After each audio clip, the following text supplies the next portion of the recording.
This episode brought to you by Chuck's Sewer Plumbing and Drain.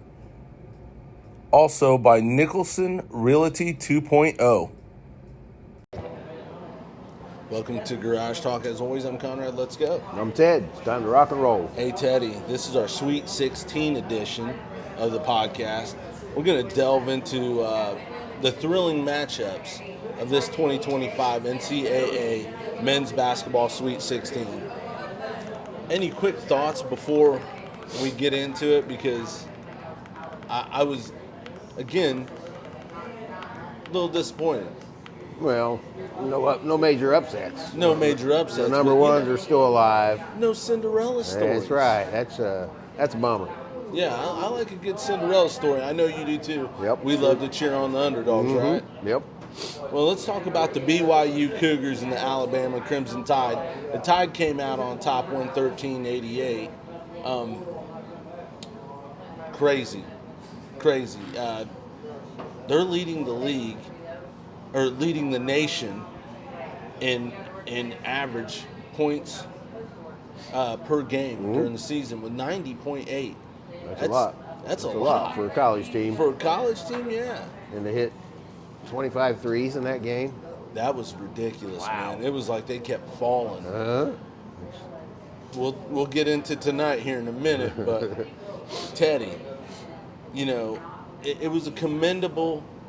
Those Mormons gave it the good old college try. They did. Not to call out their religion, but Brigham Young University, they had a really strong offensive effort. I mean, 88 points usually wins a game. Yeah, it sure does. And, you know, for the Cougars, they just couldn't keep pace with Alabama. Yeah, well, if they're hitting like that, I mean, nobody could. Yeah. I mean, the offensive efficiency of Alabama was on full display.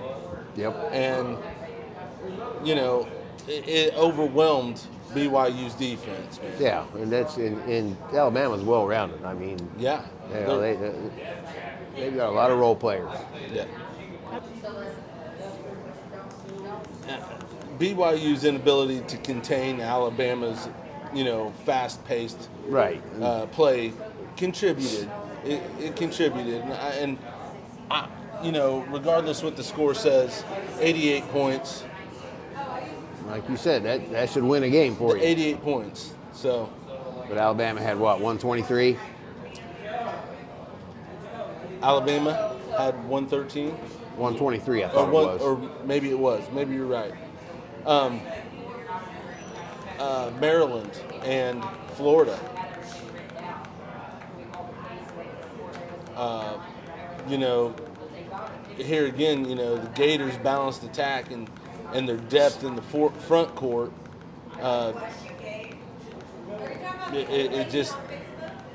It didn't come up, you know. I mean, or it came up and it helped secure that pivotal win for them to move on.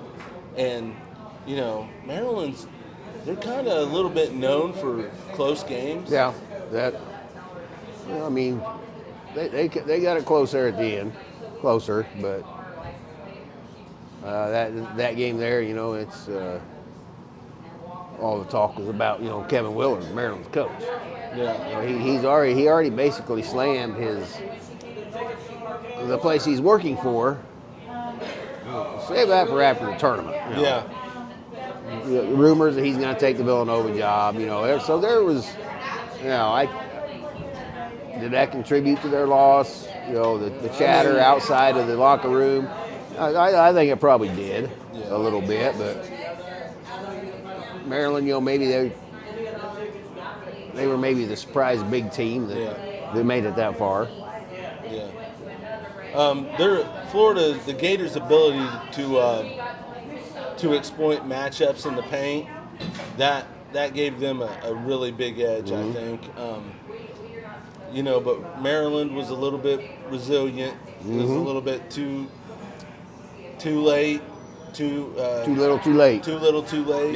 Yeah, kind of game, and but they kept it competitive. Yep, they did. So, but I mean, they fell short, and you know, Ted, I'm not saying these games weren't good.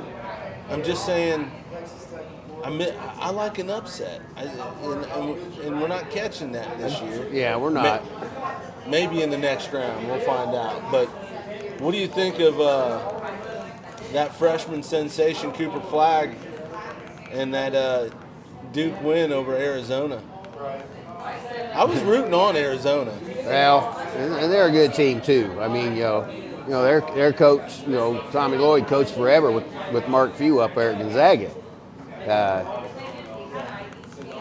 Caleb Love, that dude's a stud too. I'm telling you.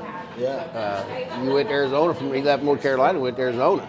But Cooper Flagg, I mean, 30 points. the dude, well, and I'd mentioned a couple weeks ago, that Jim Boeheim said that that's the next Larry Bird. And There's always the next someone. well, there he is. But I think he's a little bit more athletic than Larry Bird. Yeah, and that. But Larry, he just had a mental toughness, a resilience. He did, and Cooper's still young. We might see that later on. yeah, I read today. Somebody said that Cooper Flagg's going to end up being the greatest NBA player ever. We'll see. Just something I read. We'll see. But talk Larry Bird. Grant Hill was supposed to be that too. Yeah, but Larry Bird, you go back to him. I read an article on him the other day. He's like, if back in the day they had all the advancements they have today with nutrition, core exercise on it, he said he could have played longer. He was just one of them. He's going to give you 120% every night. And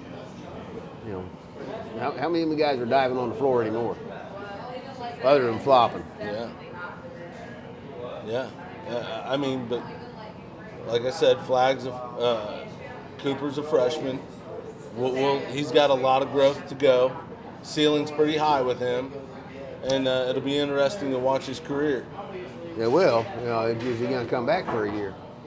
It's a good question. We'll find out. Or is he going to let the Washington Wizards draft him? I wouldn't be in a hurry to go on to the NBA with the NIL. That's what I was getting ready to say. Well, if somebody said, "Hey, we'll give you $5 million if you stay here at Duke," okay, I'm gonna stay. Oh, I'm sure they're gonna give me more than $5. Well, you're most likely, yeah. Yeah. Okay, and I believe this is the only overtime game in the Sweet 16. Arkansas or Arkansas, depending on where you're from, Right. or how your pronunciation is, and Texas Tech. Texas Tech, I mean, squeaker. It was. But Texas Tech came back to tie it up and to force it into overtime. It didn't hurt. JT Toppin had a double-double. He had 20 points, 10 rebounds, man. Yep. And the guy that hit the three-pointer, what was his name? Williams, was that his last name? I think so. And then he hit the layup to win the game. He only had like 7 points going in the last 10 minutes of the game. I think he ended up with 13, so 15. So that's what some of these younger kids need to learn that. Say, hey, don't give up the fight. Yeah, don't give up. I might not be hitting the first half. Maybe it might be something different second half. Yeah. Which he said after the game. They interviewed him and the coach, and he said, "Well, coach just said they'll fall when we need them to fall."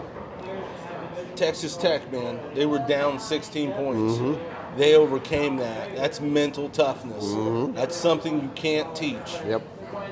That's in Arkansas, it was a mixture. The mental toughness and Arkansas's inability to close the game. Mm-hmm. So, Game 5, Ole Miss Rebels and Michigan State Spartans. Teddy? Sparty. Another close one. Izzo. Yeah. Richardson's tough. Son of a former NBA player. Yeah. That's a He had 20 points. That's a spunky team right there. 6 of 8 shooting. Cohen Carr had 15 points. I mean, yeah, these are names you don't hear. Yeah. Michigan State's young and talented. Yes, they are. Yes, they are. And they're stepping up. I mean, this was probably my favorite game. Yeah, I mean I mean, that Texas Tech is a close second. I like this one just maybe because of Izzo, maybe because of that picture of J.D. Collins and Tom Izzo. That might have influenced it, but I've even seen our friend Jerry Saunders has a picture with Tom Izzo. I bet you. Okay, them Kentucky Wildcats and the Volunteers of Tennessee. Well, Kentucky had won the first two. Yep. During the SEC season. It's hard to beat a team 3 times. We all know that. So, Tennessee. Tennessee's defense. They've only allowed opponents to shoot 38.2%. And they're holding them to that. Their physicality is big too for Tennessee. That's a physical team. Yeah. I mean, Kentucky struggled with that stifling defense that the Volunteers whipped out on them. Yep. I was impressed. I was to say the least, because I like defense. It's something we don't see in the NBA. Yeah. I mean, I think we need to go back to that. Yeah, let's stay away from that topic. NBA. I mean. Now we're going to, and I'm going to pop my collar a little bit. Because I got this team winning it all. The Auburn Tigers. Okay. That's who I got. I got the Auburn Tigers winning it all. You can hear the crowd here at the Poorhouse. They approve. They beat Michigan. Pettiford took over the second half. And he was pivotal in the comeback for the Tigers. This is the one game I didn't get to watch, so I can't really comment on that game. Okay. I mean, so despite Michigan leading early in the second half, the Wolverines just couldn't withstand the rally. Yep. They just couldn't. It was awesome. It was awesome. I know you didn't miss this game. Yeah, I know you did not miss the Purdue Boilermakers. Well, I was tired last night, but I stayed up and the Houston Cougars. That was after having 3.5 brewery beers. You know what? Coming back from, I took the girls last night to Painting with a Twist. So me and Dee and the girls went on a family date night. And we drove by, and who do I see in that big window? Probably my wife. Teddy's big 22-inch biceps. Yeah, don't I wish? Yeah. I was like, oh man, Teddy's there, D. She's like, oh, what? You want to go back? I was like, I got until the 20th. Proud of you. Thank you, man. It's not been easy. I know, but I've been doing it. You're doing good. All right, get to this game. Okay. Key players, man. Houston, Azan delivered. He had 22 points for Houston. But I mean, despite a strong effort, it was a nail biter. Mm-hmm. It was a nail biter, and Juwan Roberts had 12 boards. Mm-hmm. And I think that really, rebounding, offensive and defensive rebounding can always be a key stat. That and free throws. Yeah. I think when you're crashing the boards and you're hitting your free throws, you're almost guaranteed a victory. It's a big help. It's a big plus. So, but Purdue fell short. Oh. And I'm gonna be honest with you, I was a little saddened by it. I like Painter. I do too. He's a really good coach. Him. Yeah. But that last play, I mean, yeah. Somebody missed their assignment. That guy cannot be that open. You cannot let that guy inbounds the ball. I get it if you're not guarding the inbounder, but somebody's responsibility is to pick that guy up when he steps across that baseline. So, whether it was miscommunication or I'm kind of curious to what the Purdue Boilermakers will look like next year and in the future. They've come so close, And they're so close. They've Yep. put more men on the moon than they. yes, they have. But So they're kind of young too. I mean, yeah, I think that fountain of youth for them is going to gain them some experience now. yeah. And we'll see how far they go next year. But, to me, Teddy, and it kicks off here in a little while, Alabama, Duke. I think that's going to be a really good game. This is going to be, out of the Elite Eight, this is going to be, because I don't give a piss about nothing but the Tide. Yep. That's what they say. But, My buddy, he's a diehard. Alabama Riley, Tide, yeah. I think Duke can pull out a close one. We haven't seen an upset in the Sweet 16. Will we see one in the Elite Eight? I don't know. No. Let's talk about the other three. Tennessee. What? But are you taking Duke in this? Am I taking Duke or Alabama? Yep. I'm taking Alabama. Are you in the really? upset. So you're Yes. going with the upset special here. Yeah. That's not on the menu up here tonight. Oh, That'd be something they might think of putting on their menu, somebody. the upset special. But then people take the wrong way. It's like, am I gonna be sick when I get home? Yeah, yeah. A hamburger is Duke. Tenderloin, Alabama. Yeah. I like that idea. we go. Hey, I'm gonna put that in my pocket for Brandon Rock. That's right. Tennessee.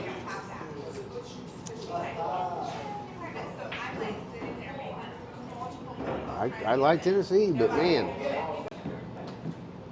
We got Houston and Tennessee, Teddy. boy, So I picked Alabama in the upset. I might go 2 for 2 right here. I'm going to take Tennessee over Houston. I think I'm gonna go with Tennessee as well. Okay. I think that's gonna be another good game. That's going to be a Another great tight game. I can't wait for that one because Tennessee's defense, man. Yeah. All right. some more opinions from the crowd. That's right. We like that. Yeah, Auburn. Man. Auburn, Michigan State. I gotta go with Sparty.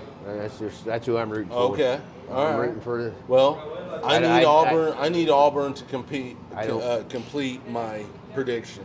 I don't know that Michigan State can beat them, but if I'm picking an upset, there, Yeah. we both took Tennessee. That would be an upset. That'd be a 2 over a 1. And This would be a 2 over a 1. Yeah. I'm going Auburn.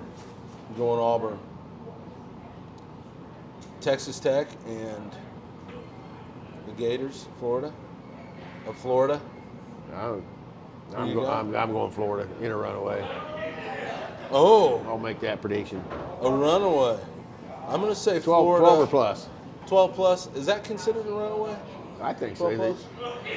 Yeah, I think you're right. I'm going to say I agree with you, except for the runaway. I think they'll win under 10, Florida. Okay. So there's our predictions. We'll see you here soon to go over our Elite Eight. We'll see how well these go, Teddy. And you want to throw a plug in for what you got coming up next week? Go ahead, Ted.